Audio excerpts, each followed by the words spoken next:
Hello, students. Welcome back to my YouTube channel. Our today's topic is clause. Now, what is clause? Clause का अगर हम उर्दू में मतलब देखें तो इसका मतलब होता है फ़िक्रा, यानी कि क्लॉज हमारे पास क्या होगा? फ़िक्रा। इसके नाम से हमें एक चीज़ की थोड़ी सी अंडरस्टैंडिंग होगी कि हम किस चीज़ की बात करेंगे, यानी कि हम इस टॉपिक में सेंटेंसेस की बात करेंगे। ठीक है, अब वो किस तरह के सेंटेंसेस होंगे, सेंटेंस और क्लॉज में क्या फिर फ़र्क होगा जो इसका एक अलग नेम रखा गया, हम इन सारी चीज़ों को देखेंगे। ठीक है, सो क्लॉज हम यहाँ से स्टार्ट करते हैं। That what is it? Group of words that include a subject and a verb. Group of words, इससे क्या शो हुआ? सेंटेंस है या फिर फ्रेज है, एक चीज़। लेकिन यहाँ पे इसमें सब्जेक्ट भी है और वर्ब भी है। ठीक है, इसमें हमेशा आपके पास सब्जेक्ट होगा, वर्ब होगा, तो उसे हम कहेंगे ये क्लॉज है हमारे पास। सेंटेंस से डिफ्रेंशिएट क्या हुआ यहाँ पे? सेंटेंस के हमारे पास दो पार्ट्स थे, सब्जेक्ट और प्रेडिकेट। प्रेडिकेट में हमारे पास वर्ब होता था और ऑब्जेक्ट होता था। इसमें यहाँ पे ऑब्जेक्ट नहीं है। अब यहाँ से स्टार्ट में ही हमें ये चीज़ तो पता चल गई कि सेंटेंस और क्लॉज में क्या डिफरेंस है, या क्लॉज अगर सेंटेंस हमारे पास था तो क्लॉज के लिए एक अलग नेम क्यों रखा गया और एक अलग कॉन्सेप्ट क्यों आया हमारे पास, ये चीज़ आपको समझ आ गई। अब नेक्स्ट चलते हैं। It contains only one subject and one verb. अब पहली बात हमने ये की कि इसमें सब्जेक्ट और वर्ब होगा। दूसरी बात कि हमेशा एक क्लॉज में एक ही वर्ब और एक ही सब्जेक्ट होगा। अगर उसमें एक से ज़्यादा आ रहे हैं तो वो क्लॉजेस के मिलने से एक न्यू सेंटेंस बन रहा होगा, लेकिन हम ये नहीं कहेंगे कि वो पूरी एक ही क्लॉज है।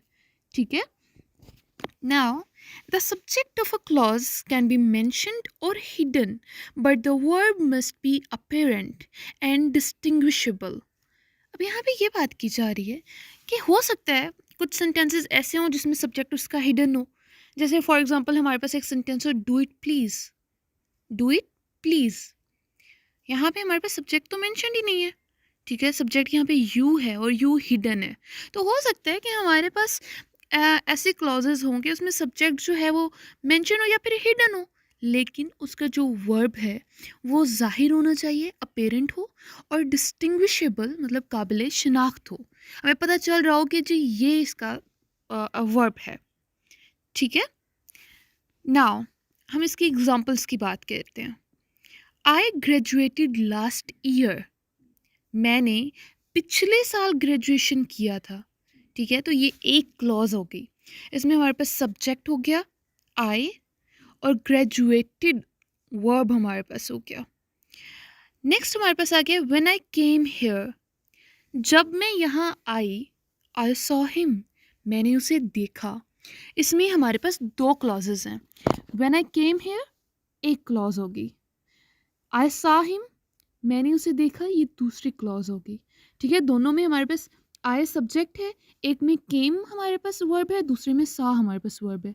ठीक है, तो ये दो क्लासेस हैं जिनका मिलने से एक सेंटेंस बन रहा है। अब थर्ड एग्जांपल देखें।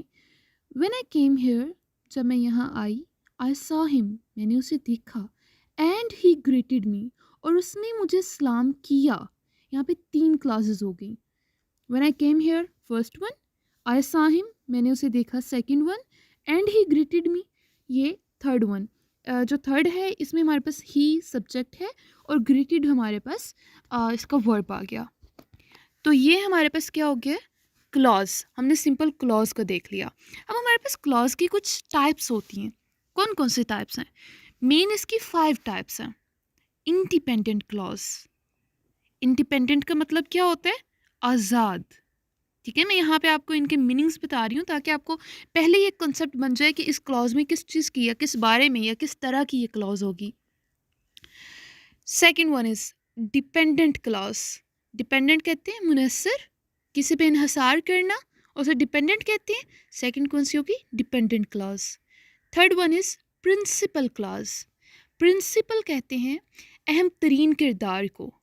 ठीक है, द मोस्ट इम्पॉर्टेंट फिगर, उसको हम प्रिंसिपल कहेंगे। तो third one is principal clause. Fourth one is coordinate clause.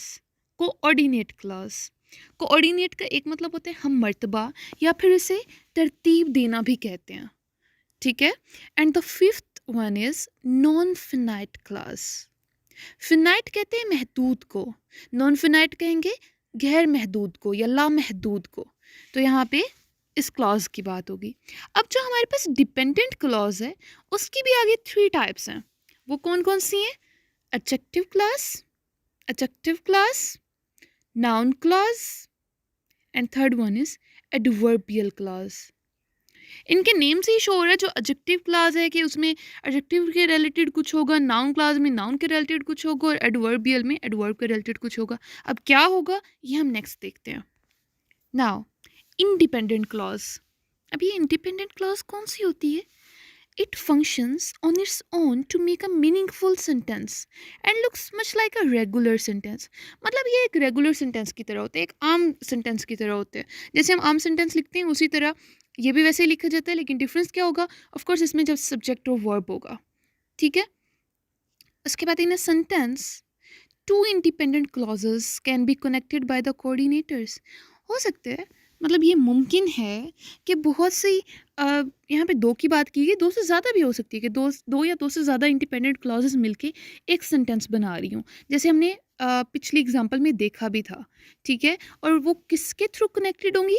Coordinators के थ्रू। अब कोऑर्डिनेट जैसे हमने पीछे देखा तरतीब देने को कहते हैं, तो कोऑर्डिनेटर्स कुछ ऐसे लफ्ज़ होंगे जिनके थ्रू तरतीब दी जाती है। अब वो यहाँ पे कौन कौन से हैं? एंड, बट, सो, और, नॉर, फॉर, येट। ये हमारे पास कुछ कोऑर्डिनेटर्स हैं जिनके थ्रू डिफरेंट इंडिपेंडेंट क्लॉजेस को आपस में जोड़ा जाता है, ठीक है। किस लिए? एक सेंटेंस बनाने के लिए। अब इसकी एग्जांपल्स देखते हैं। Can you do it? क्या तुम ये कर सकते हो? एक क्लॉज हो गई। I read the whole story. मैंने पूरी कहानी पढ़ी। यहाँ पे ये पूरे मीनिंग्स भी दे रही हैं, ठीक है, और ये क्लॉजेस हैं, पूरे मतलब दे रही हैं। इनके साथ कोई और हमें एक सेंटेंस या एक क्लॉज और लगाने की ज़रूरत नहीं है, ये खुद ही कंप्लीट सेंस रखती हैं। I want to buy a phone. मैं फ़ोन खरीदना चाहती हूँ, but I don't have enough money. लेकिन मेरे पास इतने पैसे नहीं हैं। दो क्लासेस मिल गई। कौन कौन सी? I want to buy a phone एक, और I don't have enough money दूसरी। और बट क्या है हमारे पास? कोऑर्डिनेटर्स हैं। इसी तरह से डिफरेंट कोऑर्डिनेटर्स यूज़ होते हैं इंडिपेंडेंट क्लॉजेस या डिपेंडेंट को भी बाजू का जोड़ने के लिए, ठीक है। अब इंडिपेंडेंट क्लॉज का आई होप कि कॉन्सेप्ट क्लियर हो गया होगा। नेक्स्ट हम देखते हैं डिपेंडेंट क्लॉज को। अब डिपेंडेंट क्लॉज कौन सी होती है? It can not function on its own. ये अपने आप के थ्रू सिर्फ खुद ही ये कोई फंक्शन परफॉर्म नहीं कर सकती। क्यों? Because it leaves an idea और थॉट अनफिनिश्ड। ये किसी भी आइडिया को, किसी भी थॉट को नामुकम्मल छोड़ देती है, ठीक है, कंप्लीट सेंस नहीं दे रही होती, ठीक है। It is also called a सब ऑर्डिनेट क्लॉज। सब ऑर्डिनेट का मतलब क्या होते हैं हमारे पास? मातहत को कहते हैं। तो ये हमारे पास मातहत क्लॉज भी कहलाती है। इससे हमारे माइंड में एक चीज़ क्लियर हो जानी चाहिए कि ये इसे पूरा होने के लिए या पूरा मतलब देने के लिए किसी और क्लॉज की भी ज़रूरत होगी, ठीक है, और ये उसकी सबऑर्डिनेट होगी। These help the independent clauses complete the sentence. इनके थ्रू फिर वो पूरे सेंटेंस को पूरा करेंगी। किसके थ्रू? एक और क्लॉज के साथ मिलने से। Alone it can not form a complete sentence. वो अकेली पूरा सेंटेंस नहीं बना सकती। Got it? इसकी एग्जांपल्स देखते हैं। When I was dating Maria, जब मैं मारिया को डेट कर रहा था, आई हैड एन एक्सीडेंट, मेरा हादसा हुआ था। अगर यहाँ पे सिर्फ बात ये कही जाती है कि व्हेन आई वाज डेटिंग, क्या बात कंप्लीट होती है? कंप्लीट सेंस देती है? नहीं। ये है हमारे पास dependent clause. I know the man, आदमी को जानता हूँ, ठीक है, उस बात की समझ आ रही है। हु स्टोल द वॉच, जिसने घड़ी चुराई। अगर हम सिर्फ लिख दें हु स्टोल द वॉच, तो क्या ये कंप्लीट सेंस देगा? नहीं। तो ये हमारे पास है dependent clause. He bought a car, उसने गाड़ी खरीदी, विच वॉज टू एक्सपेंसिव, जो कि बहुत महंगी थी। अगर यहाँ पे सिर्फ लिखा जाए विच वॉज टू एक्सपेंसिव, तो ये कंप्लीट सेंस नहीं देगी। तो ये कौन सी है? Dependent clause. आई नो, मैं जानती हूँ, that he can not do it, कि वो ये नहीं कर सकता। तो that he can not do it, ये हमारे पास होगी डिपेंडेंट क्लॉज। नाउ अब हम आगे डिपेंडेंट क्लॉज की टाइप्स की तरफ, ठीक है। उसकी फर्स्ट टाइप कौन सी थी? Adjective clause. अब एडजेक्टिव क्लॉज क्या होगी? It is a dependent clause, मतलब क्योंकि ये उसकी टाइप है तो ये डिपेंडेंट ही हुई। डेट मॉडिफाइज अ नाउन, जो कि नाउन को मॉडिफाई करती है। मतलब यहाँ पे सेम वही बात होगी, जैसे एडजेक्टिव हमारे पास नाउन को मॉडिफाई करती है तो एडजेक्टिव क्लॉज भी नाउन को ही मॉडिफाई करती है। ठीक है, मॉडिफाई करना मतलब उसके मीनिंग में कुछ इजाफा कर देती है। बेसिकली बुनियादी तौर पर adjective clauses have similar qualities as adjectives that are of modifying nouns and hence the name adjective clause। यहाँ पे वही बात की गई जो अभी मैंने की थी कि इनकी भी सेम ही क्वालिटीज़ होती हैं, किसकी जैसी? एडजेक्टिव जैसी। वो भी नाउन को मॉडिफाई करती हैं, एडजेक्टिव क्लॉजेस भी नाउन को मॉडिफाई करती हैं।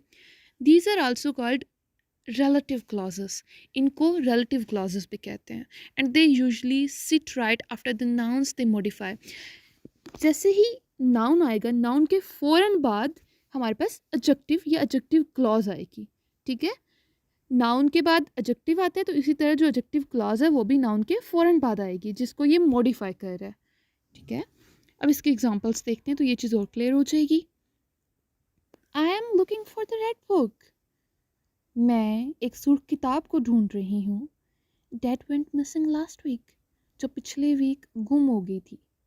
ठीक है, तो यहाँ पे जो रेड बुक है ये हमारे पास नाउन है, और that went missing last week, that went missing last week ये अगर हमारे पास वैसे लिखा हो तो एक चीज़ तो ये क्लियर होगी कि ये डिपेंडेंट है। ठीक है, क्योंकि ये कंप्लीट सेंस नहीं देता, और क्योंकि ये मॉडिफाई किसको कर रहा है? रेड बुक को, तो ये एडजेक्टिव क्लॉज होगी। दूसरी, इसी तरह अगर दूसरी की बात करें, Ali is asking for the shoes. Ali जूते मांग रहा है। कौन से? which used to belong to his dad, जो कि उसके बाप के थे। यहाँ पे which used to belong to his dad, एक तो ये डिपेंडेंट है और दूसरा ये हमारे पास मॉडिफाई कर रहा है किसको? शूज़ को। शूज़ क्या है? नाउन। you there, तुम वहाँ, प्रोनाउन। ठीक है, तो इसको क्या मॉडिफाई कर रहा है? who is sitting quietly at the corner, जो कि एक कोने में चुपचाप बैठा है। come here, यहाँ आओ, and lead the class out, और क्लास को बाहर ले जाओ। ठीक है, I hope that it's quite clear now. अब हम इसकी नेक्स्ट टाइप की तरफ चलते हैं, विच इज़ नाउन क्लॉज। हमने एडजेक्टिव को देख लिया, अब नाउन को। नाउन भी हमारे पास डिपेंडेंट क्लॉज की टाइप है। अब जैसे ये स्टार्ट में ही बता दिया, डिपेंडेंट क्लॉजेस। ठीक है, डिपेंडेंट क्लॉज की टाइप होगी। अब आगे ये है क्या? Acting as nouns in sentences are called noun clauses. ये एज अ नाउन ही एक्ट कर रही होती हैं। ठीक है, मतलब नाउन अगर सिर्फ एक लफ्ज़ लिखा हुआ होगा तो वो नाउन, अगर एक sentence as a noun act करेगा तो वो हमारे पास क्या होगा? Noun clauses. इन्हें हम नॉमिनल क्लॉजेस भी कहते हैं। These often start with how, ये अक्सर हाउ से स्टार्ट होती हैं, डैट से होती हैं, अदर, एंड WH वर्ड्स, मतलब WH जिनके स्टार्ट में आ रहे होते हैं वो जितने भी वर्ड्स हैं, what, who, where, when, why, which, whose and whom, और इसी तरह इफ़, वेदर, एक्सेट्रा।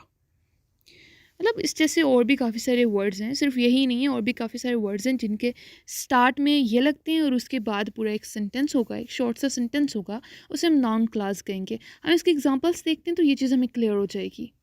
जैसे आई लाइक, मुझे पसंद है। व्हाट आई हेयर, या मुझे अच्छा लगा जो मैंने सुना। What I hear, I hear पूरा यहाँ पे, व्हाट आई हेयर पूरा यहाँ पे as a noun clause use हो रहा है, एज अ नाउन एक्ट कर रहा है, और व्हाट ये WH वर्ड से स्टार्ट हो गया। ठीक है, यू नीड टू एक्सप्रेस, तुम्हें जाहिर करना पड़ेगा क्या? That it's crossing a line for you, कि ये लाइन क्रॉस कर रहा है। ठीक है, तुम्हारे लिए। और यहाँ पे डैट इससे स्टार्ट हुआ और it's crossing a line for you, ये एज अ नाउन एक्ट कर रहा है, तो ये पूरी हमारे पास होगी noun clause. And he knows, वो जानता है, how things work around here, कि यहाँ पे चीज़ें कैसे काम करती हैं। हाउ ये एक उससे स्टार्ट होगी वर्ड से, और ये हमारे पास नाउन क्लॉज है। Got it, as a noun act कर रही है। और दूसरा, आप तीनों में देखेंगे कि अगर हम इन्हें सिर्फ अकेला लिखें तो हमारे पास ये कोई भी मीनिंग नहीं देंगी, कंप्लीट सेंस नहीं देंगी, तो इसलिए ये डिपेंडेंट भी हो गई। Got it. अब हम थर्ड टाइप की तरफ चलते हैं, एडवर्बियल क्लॉज। हमने पीछे एडजेक्टिव देखा, उसकी क्वालिटीज़ एडजेक्टिव जैसी थी। नाउन क्लॉज देखी, उसकी क्वालिटीज़ नाउन जैसी थी। अब एडवर्बियल, तो इसमें भी हमारे माइंड में ये चीज़ आ जानी चाहिए कि ये इसकी क्वालिटीज़ भी एडवर्ब जैसी होंगी। अब क्या होंगी उन्हें हम देख लेते हैं। By definition these are dependent clauses acting as adverbs. ऐसी डिपेंडेंट क्लॉजेज होती हैं जो एडवर्ब की तरह एक्ट कर रही होती हैं। It means that these clauses have the power to modify verbs. इनके पास ये ताकत होती है कि वो मॉडिफाई कर सकें वर्ब्स को, एडजेक्टिव्स को और अदर एडवर्ब्स को, वही काम जो एडवर्ब करता है। यहाँ पे एक चीज़ हमारे पास क्लियर होगी कि अगर एक एक लफ्ज़ होगा तो वो या एडजेक्टिव होगा या नाउन होगा या एडवर्ब होगा। बाय डेफिनेशन हम उनकी डेफिनेशंस बाद में देखेंगे पार्ट्स ऑफ स्पीच में कि नाउन क्या होता है और एडजेक्टिव क्या होता है और एडवर्ब क्या होता है। लेकिन यहाँ पे सिर्फ इस कॉन्सेप्ट को समझें कि अगर एक एक लफ्ज़ होगा तो वो इन तीनों में से कोई एक होगा, और अगर वो एक सेंटेंस एज अ इनकी तरह एक्ट कर रहा होगा तो वो उसके साथ क्लॉज आ जाएगा। Adjective clause, noun clause, adverbial clause. अब एडवर्बियल क्लॉज के हम कुछ एग्जांपल्स देखते हैं ताकि ये चीज़ हमें मज़ीद क्लियर हो जाए। आइला स्क्रब्ड द बाथटब। आइला ने बाथटब को साफ किया। Until her arms act. Alia ने बाथटब को उस वक्त तक साफ किया जब तक कि इसके बाजुओं में दर्द ना हुआ। ठीक है, तो यहाँ पे क्या चीज़ है कि this adverb clause describes how Ayla scrubbed. ये पूरी क्लॉज इस चीज़ को अंटिल हर आर्म्स एक्ट, ये हमारे पास है ना एडवर्बियल क्लॉज, ये एज अ एडवर्ब यूज़ हो रही है और ये किस चीज़ को डिस्क्राइब कर रही है कि आइला ने कैसे धोया, हाउ आइला स्क्रब्ड। ठीक है, उसी तरह अगर हम सेकंड पे जाएं, the dogs started chasing my car. कुत्तों ने मेरी गाड़ी का पीछा करना शुरू किया। कब? Once they sight turn the corner, जब उन्होंने इसे कोने से मुड़ते हुए देखा। अब once they sight turn the corner ये एडवर्बियल क्लॉज है और ये किस चीज़ को शो कर रही है? When the dog started chasing my car, कि उन्होंने कब मेरी गाड़ी का पीछा करना शुरू किया, इस चीज़ को ये डिस्क्राइब कर रही है। अब थर्ड एग्जांपल देखें। After having my wisdom teeth out, अपने अकल के दांत निकालने के बाद, आई had a milk shake for dinner, मैंने रात के खाने के लिए मिल्क शेक लिया। ठीक है, क्यों? Because I couldn't chew anything, क्योंकि मैं कुछ भी चबा नहीं सकती थी। च्यू कहते हैं ना चबाने को। तो यहाँ पे why I had a milk shake for dinner, इस चीज़ का आंसर दे रही है because I couldn't chew anything. ये हमारे पास है एडवर्बियल क्लॉज। ठीक है, और ये अगर हम दूसरी तरफ देखें तो ये तीनों डिपेंडेंट भी हैं। अगर हम इन्हें अकेला अकेला लिख दें तो ये कंप्लीट सेंस नहीं देंगी। यहाँ तक हमारे पास चीज़ें कंप्लीट हो गई डिपेंडेंट क्लॉज की टाइप्स। ठीक है, हमने इंडिपेंडेंट क्लॉज भी देख ली, डिपेंडेंट क्लॉज भी देख ली, डिपेंडेंट की तीनों टाइप्स भी देख ली। अब हम चलते हैं क्लॉज की मेन टाइप्स जो थर्ड वन है उसकी तरफ, प्रिंसिपल क्लॉज। प्रिंसिपल का मतलब क्या बताया था मैंने आपको? अहम तरीन किरदार, द मोस्ट इम्पॉर्टेंट फिगर, उसे कहते हैं प्रिंसिपल। तो अब प्रिंसिपल क्लॉज में देखते हैं कि इसमें क्या बात हो रही है। दीज हैव अ सब्जेक्ट, इनके पास सब्जेक्ट होगा। सब्जेक्ट में ज़्यादातर हमारे पास यही होता है ना, नाउन होता है या प्रोनाउन होता है। ये चीज़ हमें पहले भी क्लियर है कि सब्जेक्ट में नाउन होगा या प्रोनाउन होगा। वर्ब, वर्ब भी होता है। एंड एन ऑब्जेक्ट, ऑब्जेक्ट भी होता है इसमें। एंड मेक फुल सेंटेंसेस, पूरा एक कंप्लीट जुमला बना रही होती हैं।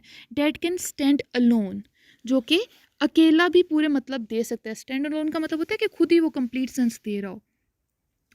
और act as the main part of any complex और कंपाउंड सेंटेंस, किसी भी कॉम्प्लेक्स या कंपाउंड सेंटेंस का एज अ मेन पार्ट ये एक्ट करता है। अब कॉम्प्लेक्स और कंपाउंड सेंटेंसेस क्या होते हैं इन्हें हम इंशाल्लाह नेक्स्ट लेक्चर में देखेंगे। सो अभी हम इसी टॉपिक पे रहते हैं कि independent and principal clauses are functionally the same but named from different perspectives, कि ये ऑलमोस्ट सेम होती हैं। कौन कौन सी? प्रिंसिपल और इंडिपेंडेंट, क्योंकि इंडिपेंडेंट भी स्टैंड अलोन खुद ही पूरा मतलब दे सकती है और प्रिंसिपल भी, लेकिन इनके डिफरेंट पर्सपेक्टिव्स होते हैं। अब वो किस तरह से, हम इसकी एग्जांपल्स देखते हैं तो हमें ये चीज़ कंप्लीट समझ आ जाएगी। आई नो डैट बॉय, मैं उस लड़के को जानती हूँ। He can jog every morning, वो हर सुबह जॉग कर सकता है। Ruhel fishes like a pro, Ruhel माहिर की तरह मछलियाँ पकड़ते हैं, मतलब फिशेस उसी सेंस में आता है, ठीक है। तो ये किसी भी कॉम्प्लेक्स या कंपाउंड सेंटेंस का पार्ट भी हो सकता है और ये खुद भी पूरा सेंटेंस हो सकता है, जैसे कि यहाँ एग्जांपल्स हैं हमारे पास। नेक्स्ट चलते हैं फोर्थ टाइप की तरफ। वो कौन सी है? Coordinate class. कोऑर्डिनेट किसे कहते हैं? या तो हम मर्तबा को कहते हैं, मतलब ऑफ अ सेम पोजीशन, या फिर तरतीब देने को कहते हैं, ठीक है। वो हमारे पास कोऑर्डिनेट क्लॉज होती है। अब इसके हम देखते हैं कि ये क्या है। टू और मोर सिमिलरली इम्पोर्टेंट इंडिपेंडेंट क्लॉजेस। यहाँ पे मतलब इसका कौन सा मीनिंग लिया जा रहा है? वो हम मर्तबा वाला। देखिए ना, सिमिलरली इम्पोर्टेंट मतलब एक तरह से वो ज़रूरी हैं, दोनों सेम इम्पोर्टेंस है उनकी। Two or more similarly important independent clauses joined by coordinating conjunctions and or but etc. in terms of compound sentences are called coordinate clauses. मतलब coordinate clause कोई नई clause नहीं है, बल्कि ये दो independent clauses के मिलने से बनती है। दो या दो से ज़्यादा भी हो सकती हैं, ठीक है। और उनको मिलाया कैसे जाता है? कोऑर्डिनेटिंग कंजक्शंस के थ्रू, एंड और बट एक्सेट्रा, इस तरह के काफ़ी सारे वर्ड्स होते हैं जिनको एज हम कोऑर्डिनेटर यूज़ करते हैं, जिनके थ्रू मिलाया जाता है। तो जब एक क्लास होगी तो वो इंडिपेंडेंट या डिपेंडेंट होगी, और जब वो मिल जाएंगी दो इंडिपेंडेंट क्लॉजेस, दो या दो से ज़्यादा, तो उस टाइम हम कहेंगे कि वो कोऑर्डिनेटर क्लॉज है या कोऑर्डिनेट क्लॉज है, ठीक है। और दैट्स इट, मतलब कोऑर्डिनेट का कॉन्सेप्ट सिर्फ इतना ही है। अब हम इसके कुछ टाइप्स देख लेते हैं। आई लाइक टेकिंग फ़ोटोज़, मुझे तस्वीरें लेना पसंद है। एंड कोऑर्डिनेटर आ गया, या कोऑर्डिनेटिंग कंजक्शंस भी हम कह सकते हैं। He loves posing for them, उसे उनके लिए पोज बनाना पसंद है। दो इंडिपेंडेंट क्लॉजेस मिल गई, ठीक है। I like taking photos independent है, he love posing for them independent है ना, मतलब ये स्टैंड अलोन भी हो सकते हैं। लेकिन उन दोनों को मिलाया तो एंड, दरमियान में कंजक्शन लगाया, और हमारे पास ये पूरे एक सेंटेंस बन गया। लेकिन ये हमारे पास अगर हम क्लॉज देखें तो ये हमारे पास है कोऑर्डिनेट क्लॉज। दूसरा देखें, यू प्रेफर फ्लाइंग, आपको प्रवास करना पसंद है, but you prefer flying independent है, बट लेकिन she always wants to take a bus, वो हमेशा बस लेना चाहती है, ठीक है।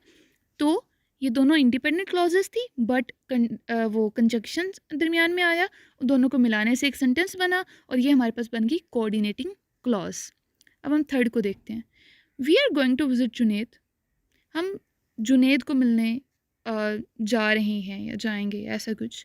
और या ही इज़ कमिंग ओवर, या वो आ रहा है, हम जुनेद को मिलने जा रहे हैं या वो आ रहा है, ठीक है। तो ये दोनों हमारे पास इंडिपेंडेंट क्लॉजेज हैं, दरमियान में कंजंक्शन लगा और मिल के हमारे पास एक कंप्लीट कोऑर्डिनेट क्लॉज बन गई। अब हम देखते हैं लास्ट वन को। हमारा जो लास्ट टाइप है वो है नॉन फिनाइट क्लॉज।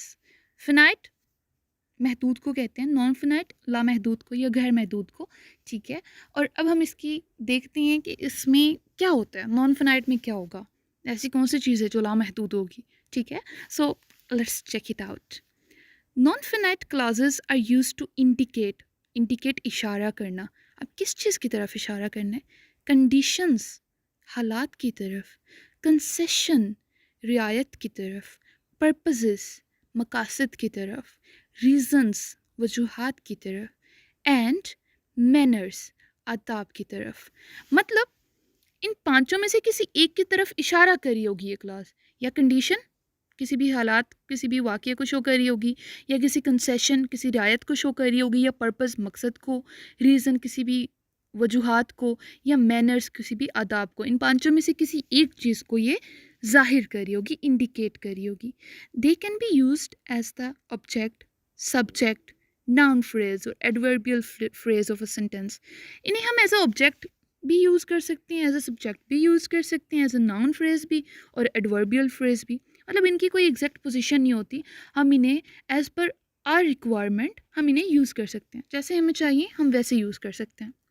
अब नॉन फिनाइट क्लासेस का जो दूसरा मेन पॉइंट है वो ये है कि can complete the meaning of a sentence. एक सेंटेंस का मीनिंग ये कंप्लीट कर सकता है, ठीक है, but they do not show the tense, इसमें कोई भी टेंस नहीं होता। ये चीज़ बाकी सारी क्लासेस से डिफरेंस है इसकी, कि ये किसी भी टेंस को शो नहीं करती, किसी भी ज़माने को शो नहीं करती, किसी भी मीनिंग दे सकती है किसी भी सेंटेंस का उसके साथ मिल के, लेकिन ये किसी भी ज़माने को शो नहीं करती। हम इसके कुछ एग्जांपल्स देखते हैं। ही सादा बॉय, उसने लड़के को देखा। हु वाज, ये हमारे पास सेंटेंस का पार्ट नहीं है, लेकिन हम जस्ट शो कर रहे हैं कि ये वो कौन से लड़के को देखा ना। Steering out of the window, जो खिड़की से बाहर देख रहा था या घूर रहा था। Steering out of the window अगर हम जस्ट लिखते हैं तो क्या ये किसी टेंस को शो कर रहे? नहीं, इसमें हमें नहीं पता चल रहा कि ये किस टेंस की बात हो रही है।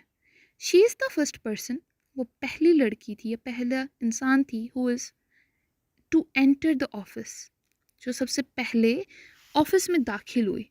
टू एंटर द ऑफिस लिखें तो क्या ये हमारे पास टेंस को शो कर रहे? नहीं।